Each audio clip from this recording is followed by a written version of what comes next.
gives a fucking message. He's like, we're gonna f you up. I don't know. It's so nice. The Gremlin Street Gang is responsible for hundreds of violent crimes. Darren Carter, Aaron Carter, Travis Cooper, Cody Guidry, Jaron Diggs, Kirkland Demichet, and Jonathan Landry. We have felony warrants for your arrest. You will be hunted. You will be tracked. And if you raise your weapon to a man like me, we'll return fire with superior fire. You think men like these are afraid of an uneducated, 125-pound punk like you that's never won a fair fight in your life and holds your gun sideways? Young man, I'll meet you on solid ground anytime, anywhere, light or heavy. Makes no difference to me. You won't walk away. One last message to the Gremlins. You don't like the things I've told you tonight? I got one thing to say. I'm easy to find. We are fucked. Where was that from? Yeah, that guy's gonna win. That guy runs for president. Wow. Darren Carter, you think men like these are afraid of an uneducated, 125-pound punk like you that's never won a fair fight in your life and holds your gun sideways? Young man, I'll meet you on solid ground anytime, anywhere, light or heavy. Makes no difference to me. You won't walk away. And the convicts in jail, most of those men are good people who just found themselves crossed with the law. They're not evil, and they don't respect you or any punk like you. They'll toss you around like a rag doll.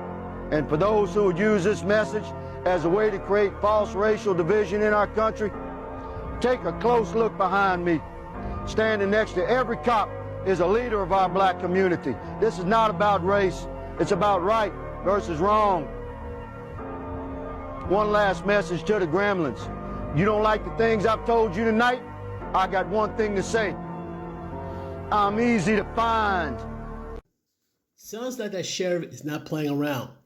And I have a gut feeling, God forbid something was to happen to one of the cops in his precinct, it would be war. So, like I said, I imagine like the thugs or the other the criminals might take a shot at one or two cops, but they better realize the moment you try to take off one cop in that sheriff's precinct, it's full out war. All I find funny though, like people say like, well, police brutality, and I get that. There's police brutality, and the solution is simple. Number one, reward the good cop.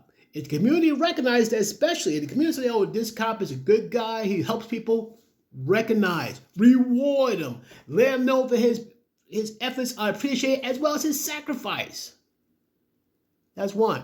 Bad cops, guess what? Make an example of him.